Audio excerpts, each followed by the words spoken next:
Deputy SP बन गया सिपाही। इस खबर को तो सुना ही होगा आपने। सिपाही से कैसे कैसे प्रमोशन करके बन गया था डिप्टी एसपी, यानी राजपत्रित अधिकारी।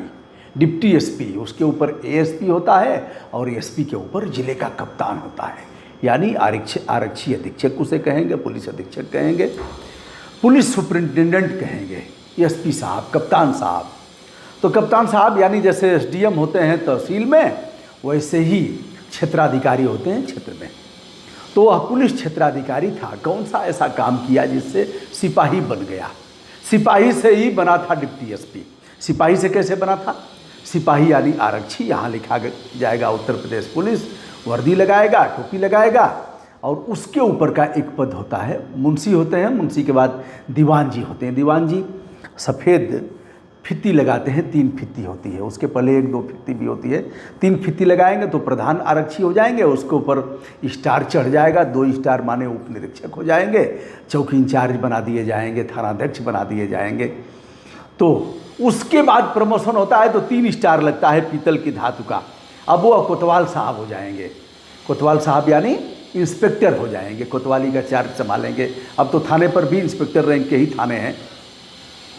तत्पश्चात कोतवाल तक तो और राजपत्रित हैं, यानी नॉन गजेटेड अफसर में आते हैं या लेकिन जैसे ही प्रमोशन हुआ वैसे ही वह डिप्टी एसपी हो जाते हैं। 3 स्टार ही रहता है, लेकिन पीतल की धातु हट जाती है, सफ़ेद धातु के 3 स्टार हो जाते हैं। यानी डीएसपी कृपाशंकर कन्नौजिया सिपाही से चल करके हो गए थे डीएसपी। ऐसा कौन सा काम किया? महिला सिपाही से दोस्ती हो गई, कुछ रहा होगा, खराब आदत रही होगी, निचले स्तर से गए। वैसे तो नौकरी 1 साल ही बाकी है उनकी, लेकिन अब सिपाही हो गए, जहाँ से चले थे वहीं आ गए। पुनर्मूस को भव, एक मूस थे और मूस को बाबा ने बना दिया था। मूस ने कहा कि साहब बाबा बिल्ली बड़ा परेशान करती है। कहा अच्छा, तो कहा कि क्या करें? कहा बाबा हमको बिल्ली बना दीजिए। तो बाबा ने कहा बिल्ली बन जा। फेंका मंत्र और बिल्ली बन गए। मूस बन गया बिल्ली। अब बिल्ली को कुत्ता खदेड़ने लगे। बाबा से कहा कि बाबा मूस तक तो ठीक था, अब कुत्ता खदेड़ रहा है, क्या करना है? कहा साहब वही बना दीजिए, हमें कुत्ता बना दीजिए। तो कुत्ता बन गए। अब कुत्ता बन गया तो आदमी मारने लगे, कुछ और हुआ, फिर हिंसक जानवर मारने लगे। अंत में कहा कि हमको बाघ बना दीजिए। तो बाघ बनाए तो और दुर्गत हो गई। शिकारी शिकार करने लगे, उनका दांत निकालने लगे, नाखून निकालने लगे। और बाघ फिर क्या किया? बाघ बाबा पर ही गुर्रा करके और कहा बाघ बाबा की ऐसी की तैसी। तो बाघ ने फिर बाबा ने पानी और अक्षत उठाया और कहा पुनर्मूस को भव, फिर से मूस हो जाओ। तो भैया डीएसपी साहब फिर से मूस हो गए। मूस का मतलब, अब क्षमा करिएगा, फिर से आरक्षी हो गए, सिपाही हो गए। अब वो ज्वाइन करेंगे कि नहीं करेंगे?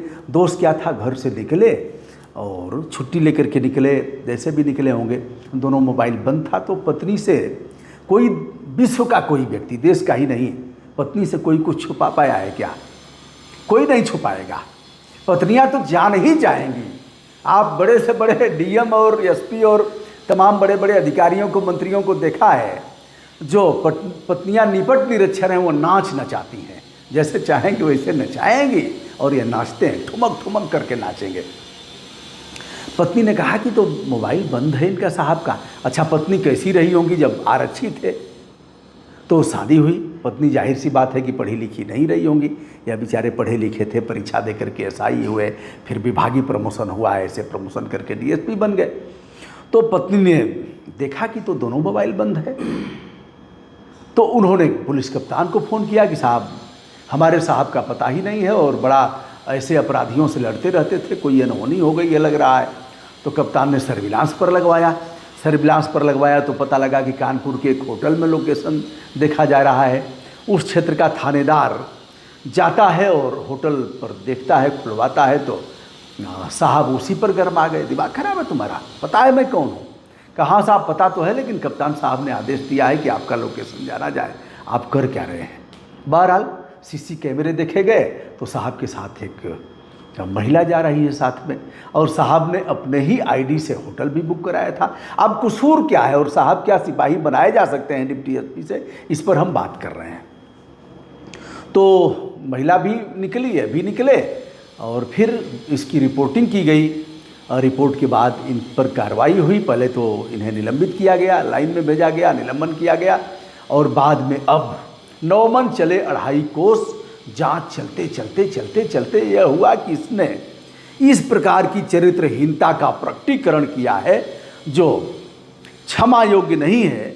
और वर्दी की संहिता है कि आप सर्विस में रहेंगे तो भी आपसे ईमानदारी की अपेक्षा की जाएगी, आपसे अच्छे चरित्र की उम्मीद की जाएगी। सर्विस में रहेंगे तो भी, छुट्टी जाएंगे तो भी। सेना का जवान जब छुट्टी आता है तो वहाँ से कहा जाता है घूमने नहीं जाओगे, मार्केट में अनावश्यक नहीं जाओगे और किसी से विवाद नहीं करोगे, कोई झगड़ा नहीं करोगे। अगर मोटरसाइकिल चलाने जा रहे हो तो हेलमेट रहेगा, जूता रहेगा, तुम्हारे पास लाइसेंस रहेगा, बिना डीएल के नहीं जाओगे। ऐसे सब कहा जाता है, यह हिदायत दी जाती है, ये उनके संहिता में है।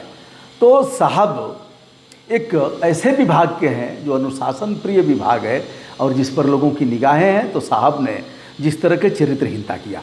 अब एक सवाल पैदा होता है, हम कानून की बात करेंगे, कोर्ट की बात करेंगे कि क्या रजामंदी के आधार पर आपसी सहमति से फिजिकल रिलेशन बनाना आपराधिक कृत्य है?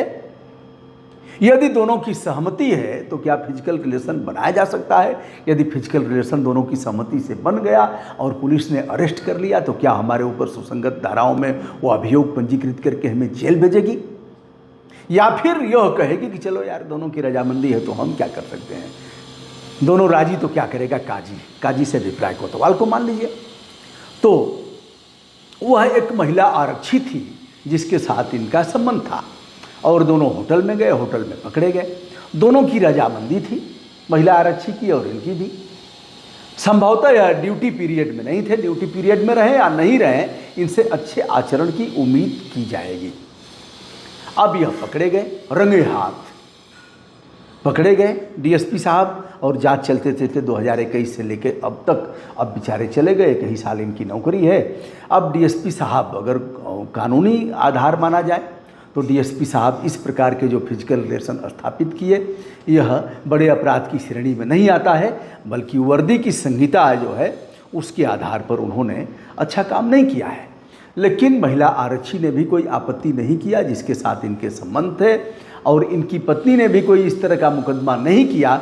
इसके बाद भी इनका पहले निलंबन किया जाना और बाद में इन्हें आरक्षी बना देना कहाँ तक जायज़ है आप बताइएगा। इसमें हम अपनी राय कोई नहीं रख रहे हैं, सब कुछ हमने बता दिया।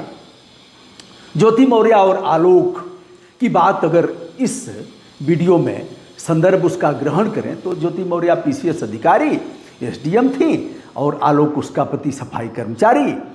तत्पश्चात जो बीच का है मनीष दुबे कमांडेंट होमगार्ड का, वह भी पीसीएस निचले स्तर का पीसीएस है, वह बीच में आता है और आलोक उसे उन दोनों को पकड़ते भी हैं, होटल में पकड़ते हैं।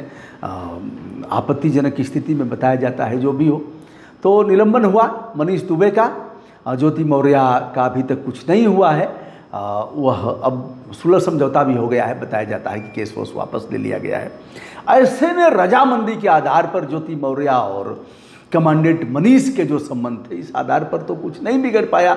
यदि रजामंदी के आधार पर डीएसपी कृपाशंकर कनौजिया के ऐसे संबंध बने हैं तो क्या राजपत्रित अधिकारी से उसे इस तरह से डिमोशन करके आरक्षी बनाया जा सकता है? क्या आरक्षी से वह परीक्षा पास करके दरोगा बना था और दरोगा के बाद उसका जो विभागीय प्रमोशन हुआ था उसके आधार पर वह इंस्पेक्टर बना और इंस्पेक्टर के बाद जो प्रमोशन हुआ उस तत्पश्चात वह डीएसपी बनता है। ऐसा किया जा सकता है क्या?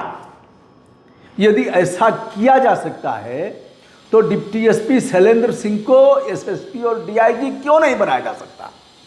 यह अभी एक सवाल है। यदि कृपाशंकर कनौजिया को जो आरक्षी से डीएसपी बनता है और डीएसपी से फिर आरक्षी यानी सिपाही बना दिया जा सकता है, तो जिसका नाम हम बुनाते हैं शैलेंद्र सिंह डीएसपी, जो मुख्तार अंसारी को एलएनजी खरीदते हुए पकड़ा था और नौकरी से त्यागपत्र क्या क्या हुआ, आज केंद्र और प्रदेश की सरकार शैलेंद्र सिंह को आउट ऑफ टर्न प्रमोशन देकर के एसएसपी और डीआईजी बना सकती है क्या? यदि कृपा शंकर कनौजिया को बना सकती है तो शैलेंद्र सिंह को क्यों नहीं। आपके विचार विनम्रता के साथ आमंत्रित किए जाते हैं। मैं हूं ब्रजभूषण दुबे, सादर प्रणाम, नमस्कार।